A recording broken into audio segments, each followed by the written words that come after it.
Иако бројот на заболени секојдневно расте, од Министерството за здравство објаснуваат дека нема потреба од воведување на нови дополнителни рестриктивни мерки против COVID-19, бидејќи истите не би дале резултат со оглед на тоа што се наоѓаме во 6-та до 8-ма недела од третиот бран.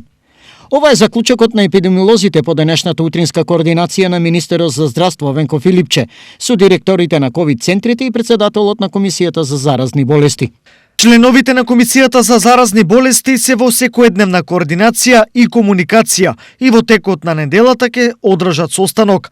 Во текот на периодот кој следува, останува да се следи ситуацијата и согласно истата доколку е потребно да се действува. Тоа ќе се направи. Велат од кабинетот на министерот Филипче.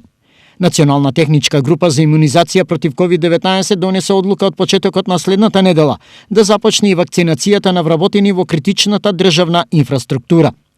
Вкупно 4000 вакцини ќе бидат издвоени за овие категории во кои спаѓаат вработените во Министерството за внатрешни работи и армијата, новинари, вработени во судовите и обвинителствата, возачите на автобусите на јавното сообраќајно предпријатие, пожарникарите, воспитувачките во градинките и вработените на патарините.